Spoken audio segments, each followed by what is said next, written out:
Hey everybody, it's Derek here. We're going to take a look at the news from the 10th to the 16th of January 2022. You may have seen that I went live earlier. The issue was the microphone was not working, and I got about halfway through the thing before I realized it. But anyway, so we're going to try this. We're going to try this again. I've done this half of this fucking show already, but I guess we'll go again. So starting off, Sony have made some changes to their PlayStation Store and some stuff surrounding it. So Sony are pulling PlayStation Now cards from retail stores. Sony is removing physical voucher cards from its PlayStation Now subscription service from retail stores. So PlayStation Now is Sony's video game streaming service. And if you have been in a retail store, you would know that there are separate PlayStation Now cards to just regular PS Store cards. So basically they are getting rid of the PlayStation Now cards, and you can now just use the PS Store cards to top up either your PlayStation Now subscription or your wallet in the PlayStation Store. And globally, we are moving from PlayStation Now gift cards to focus on our current cash denomination PlayStation gift cards, which can be redeemed for PlayStation Now. So far, this sounds like, why didn't you do this much earlier than this? But okay. But potentially a little bit more interesting is a report from Bloomberg is that PlayStation will be overhauling its PlayStation Plus subscription with new tiers that integrate PlayStation Now and a retro catalog as part of efforts to compete with Xbox Game Pass. So this may be the first administrative step, that if PlayStation Now is basically going to be absorbed into PlayStation Plus,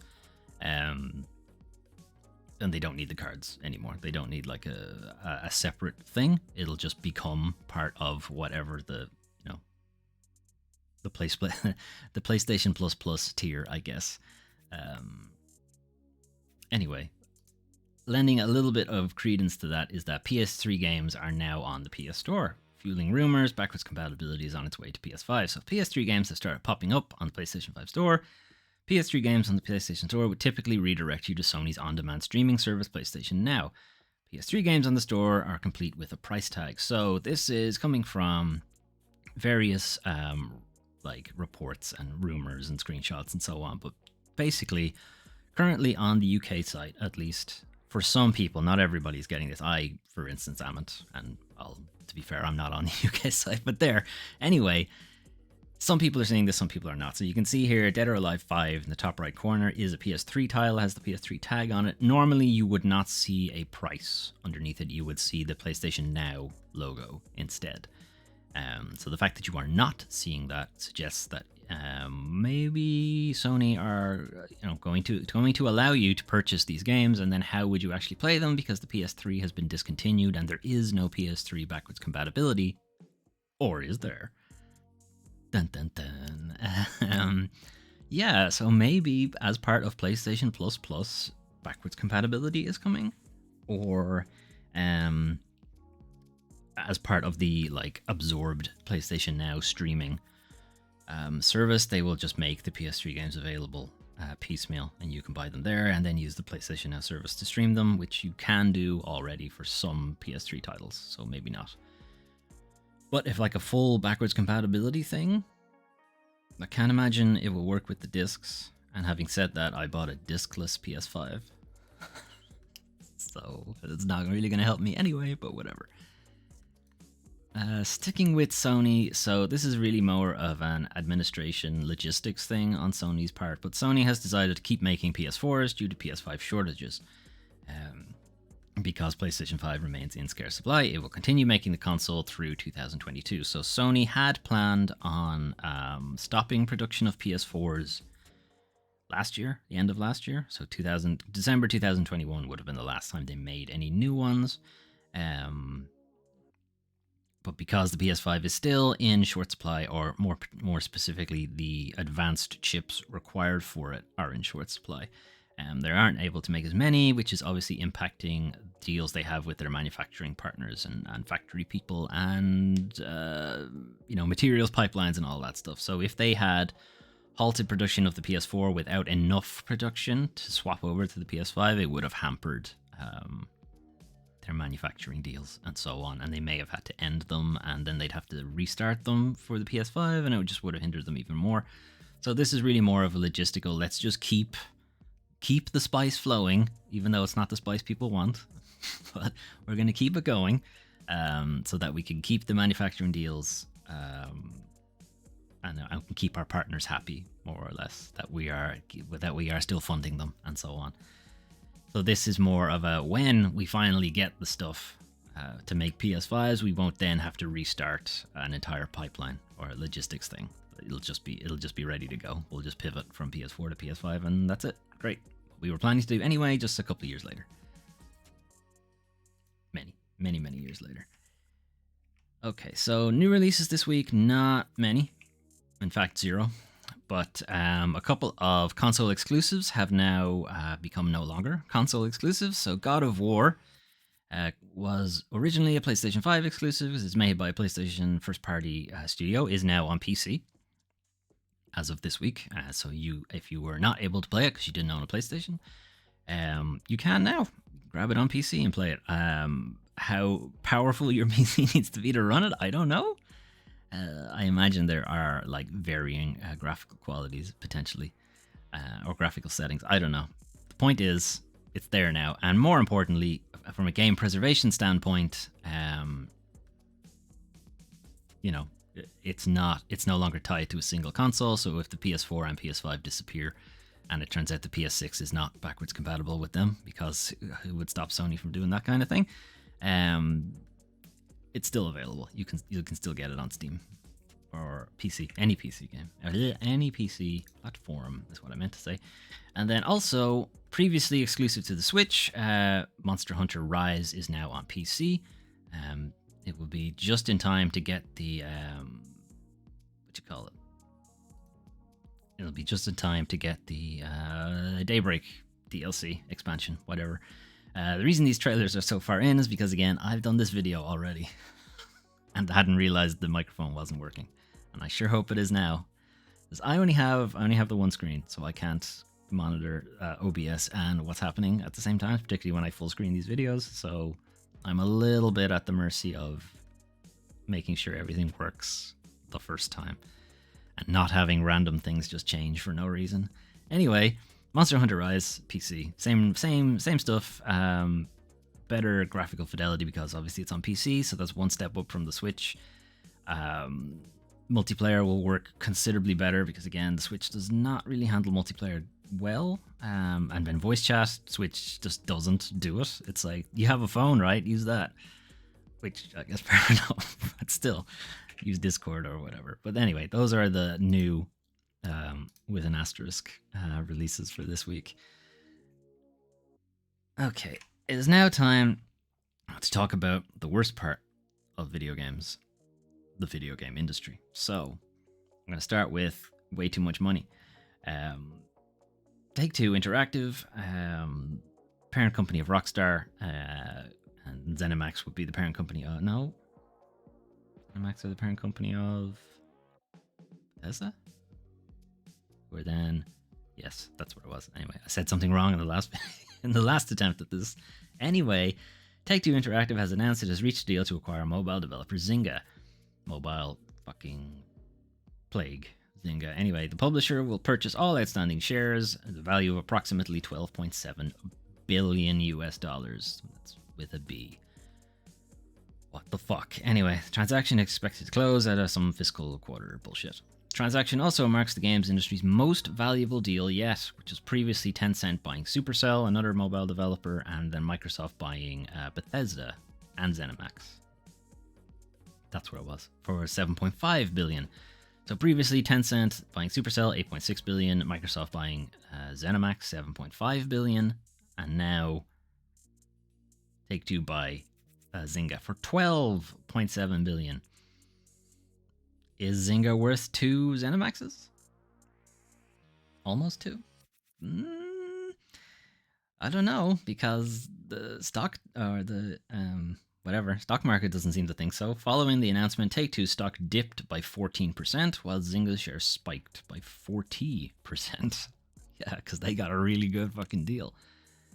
Sticking with outlandish amounts of money, Top Game CEO compensation totaled $842 million US in 2020, i.e. the year everybody stopped doing anything. Compensation for the 42 highest paid video game CEOs totaled $842 million in the year of 2020. This is according to market intelligence firm Games One. Highest paid would have been Robert Antical of Playtika, as he made $372 million US that year. Doing what? What did he do? He didn't end the fucking pandemic. What are you getting that much money for? And who the fuck are Playtika? Have you heard of Playtika? I haven't. I meant to look them up before I did this, but I didn't. So I still don't know who they are.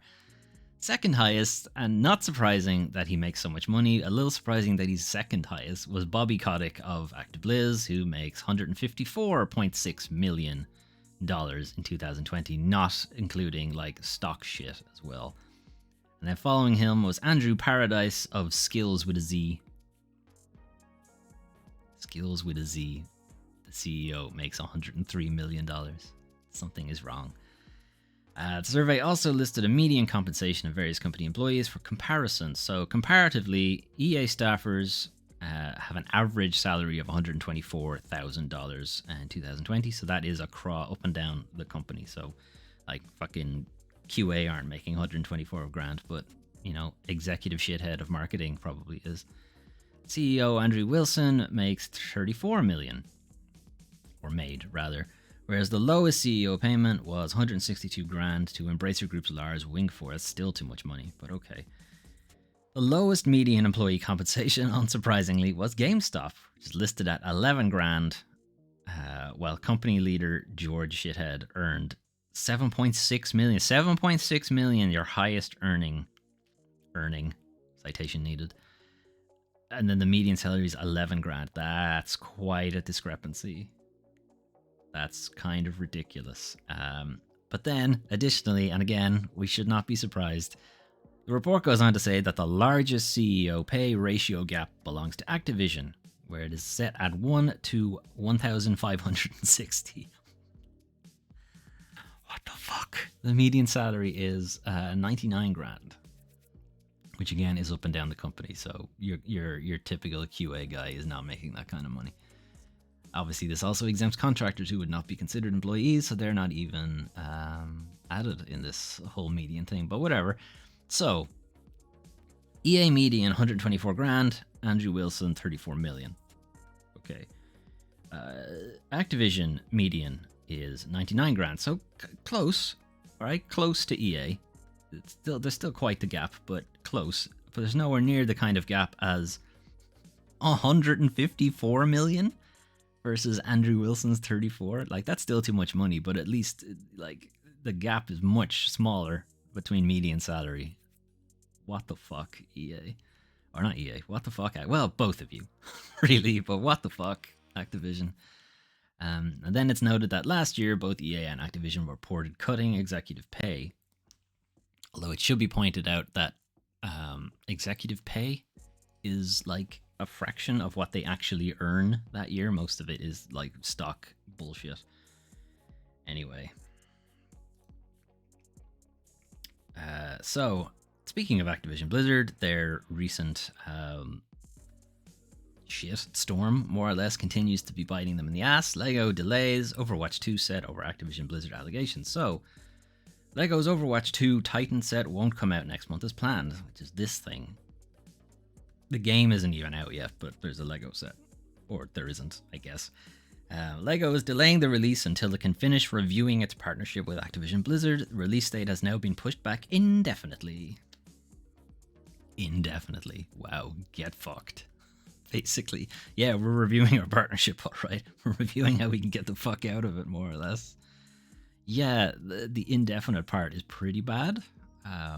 Because again, these are like a physical product. They need to like actually be made, cast, factory, shipped out to shops and so on. Not having a date is not good. This is not a good look for them. But hey, maybe the board of Activision, instead of backing Bobby through this entire shitstorm, maybe you do something instead of nothing. Anyway. So adding a new website, who we know how long I'll actually hang on to them. Their cookie stuff seems to be decent, so I guess we'll find out. Anyway, fanbite. Capcom bans Robson Oliveira from all associated tournaments after he bragged about extreme sexual assault and rape. So this would have been a Brazilian fighting game community guy, pretty well known. Robson Oliveira has been permanently banned from all tournaments connected to Capcom. Oliveira committed ethical and moral breaches and potentially criminal ones. This is according to Capcom's statement here, which you can have a look at. What prompted it? This is on during Oliveira's Twitch stream.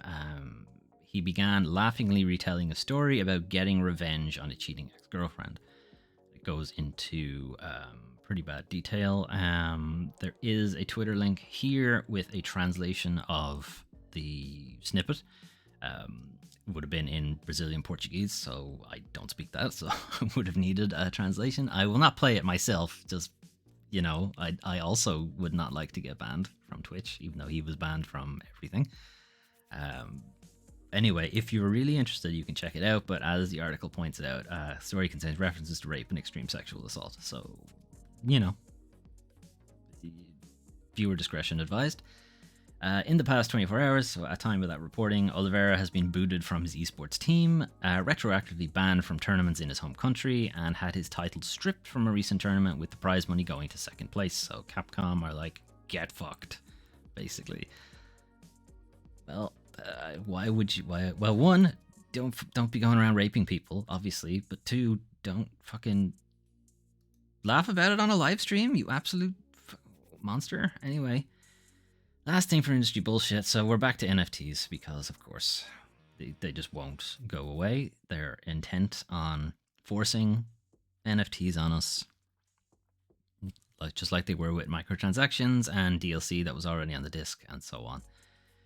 Anyway, so this is coming from Troy Baker, pretty prolific video game voice actor, and this is easy to say, obviously, in hindsight, but I always kind of got a bad vibe off Troy Baker. I never really liked him all that much, and I never had a reason exactly. It was a feeling, and, well, I have a reason now, so some small amount of vindication. But anyway, Troy Baker announced this morning via Twitter, so this morning, original story, that he was partnering with VoiceVerse, a company which describes itself as providing the world's first voice NFTs. Great. Everybody wants that. What the fuck is that? AI voice that the NFT represents ownership of. Cool. Still haven't described what it actually is, but okay. Which you can then use to create your own spoken content. How? That's a statement there. I'm partnering with yada yada yada. We all have a story to tell. You can hate or you can create. What'll it be? I'll hate. That's what it'll be. I'm fueled by it. It's unclear whether Baker is actually lending his own voice to be bought on the service, or whether his partnership simply extends to promoting the idea. It was later clarified that his voice is not. So, yeah, cool new thing. You get voices. Not my voice, though. No, hell no. I need to make money. But yeah, anyone else's voice, sure. Why not? Suggestions of, so how does it work, or how would it even work at all? There's some suggestion of some form of royalties will be paid to the original voice actor by who? Who's paying the royalties? Because ostensibly, if I've bought the NFT, I've bought it. It's my property now. I don't need to pay anybody else, right? So who's paying the royalties? Do I have to pay the royalties? Why would I do that? Why wouldn't I just hire the actor instead? Why wouldn't I just go that way? And then they're also saying we will be changing to a much more environmentally friendly solution in future, which would imply that their current solution is not environmentally friendly. And even then, they're much more environmentally friendly doesn't necessarily mean that it actually is friendly, just that it's more than the last one. That's like, it's only a little on fire now. It's just, how would it work? And then imagine being able to create customized audiobooks, YouTube videos, e-learning lectures, yada yada yada. Imagine being able to talk in the voice of the character you're playing as in a multiplayer game. Imagine the next level of immersive experience.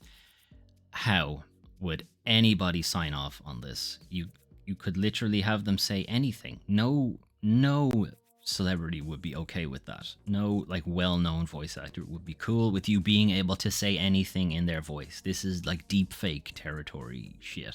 Like, sued to oblivion for saying the wrong thing. There's no way they'd be cool with it.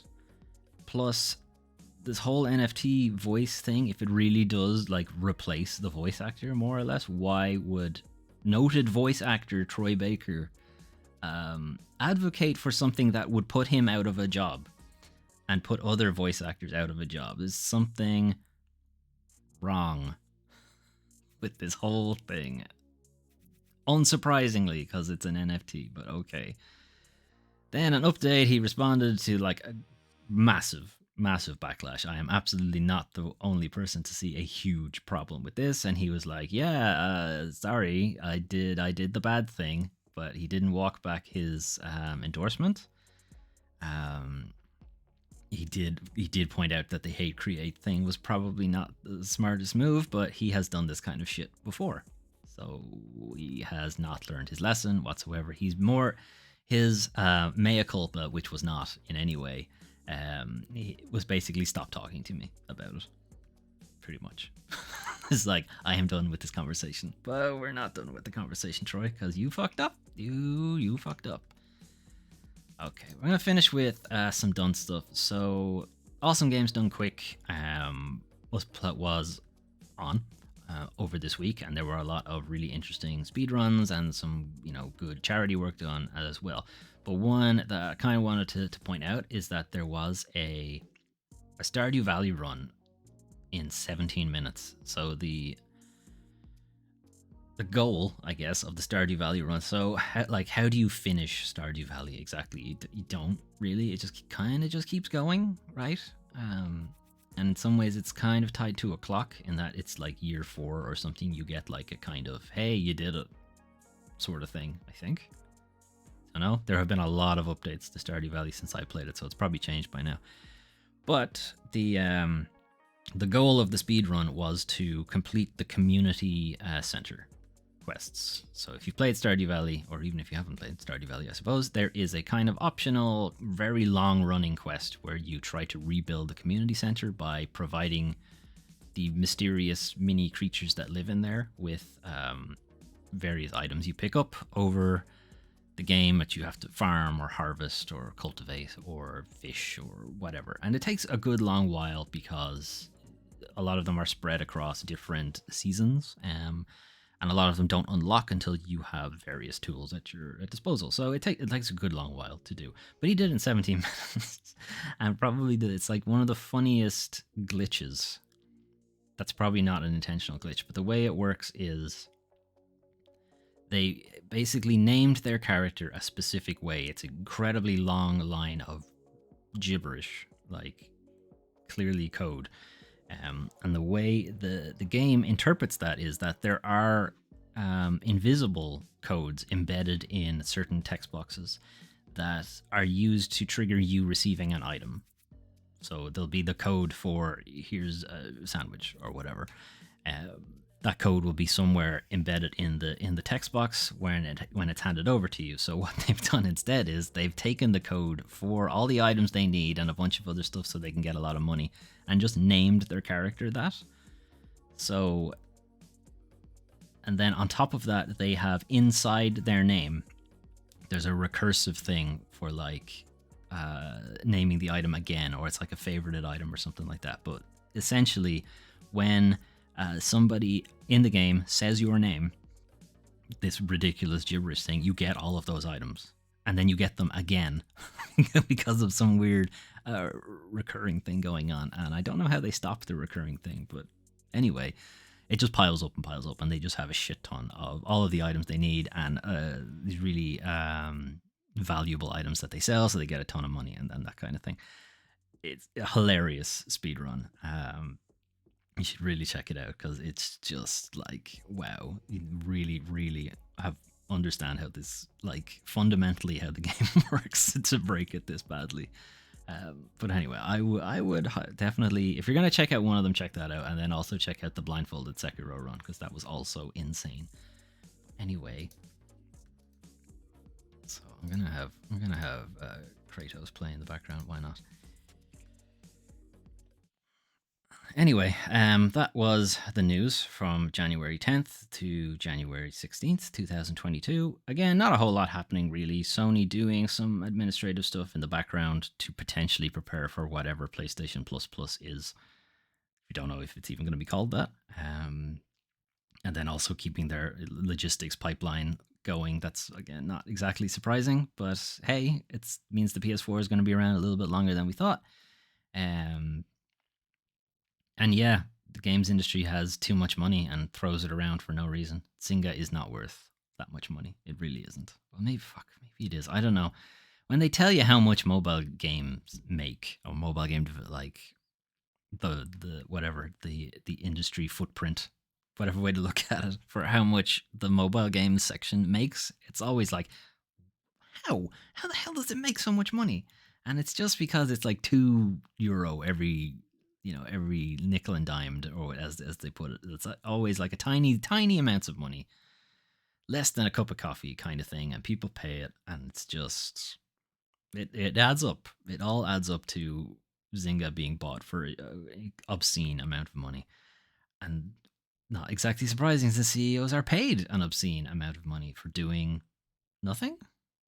Is one person really that responsible, considering Bobby made however much of 150 million, and he has ruined the company? Basically, there's no coming back from it really until he fucks off. I don't see it changing. A lot of other companies have managed to like ride it out. Ubisoft, I think, have kind of ridden it out now. I'm still kind of harping on about it, and there's some other people who harp on about it, but you don't really hear too much about it in the main games industry press, whereas you are still hearing about Activision Blizzard stuff. You're not really hearing anything about Riot either, who also have those problems, or Quantic Dream, who also have those problems, Anyway, that was the news for 10 to 22. No. 10, the 10th to the 16th of January 2022. Let me know what you thought. I am probably going to keep doing these live. There's lots of things for me to iron out. For instance, you probably aren't hearing music right now because I don't have it added to the scene. So I still have some stuff to iron out here, and picking an actual time and so on. I kind of want it to be early in the day, but also I don't get up in the morning on weekends. So we'll have to figure it out. I also did a live stream recently where I went through some of the games of 2022 that I'm really 2022 that I'm really looking forward to, and some of them that I don't think will actually make it out, but they might. Who knows? You can check that out. It's a VOD on Twitch at the moment, and I've also exported it to YouTube, so you can check it out there as well. And also noticed in that the desktop audio was not working, so the trailer audio was not playing, which is really annoying because I only noticed that when I was editing the timestamps on YouTube. So great. This is why I want people in the chat so they can tell me when there's audio problems. But anyway, feel free to drop by, drop a follow, whatever, on the Twitch or on YouTube or wherever. I'll still be the VODs will still be exported to YouTube anyway, and there will still be YouTube like pre-recorded videos going up. I'll still be doing those, but I am hoping to do more streaming because it's just, despite kind of the technical issues and the fact that I can't really fix them afterwards in posts, like not having audio here, I could just add an audio track in like when I'm editing it, but in some cases it's easier and less time, but in other cases you really need to have everything ready to go. Anyway, thanks for watching, and I'll see you guys next time. This button.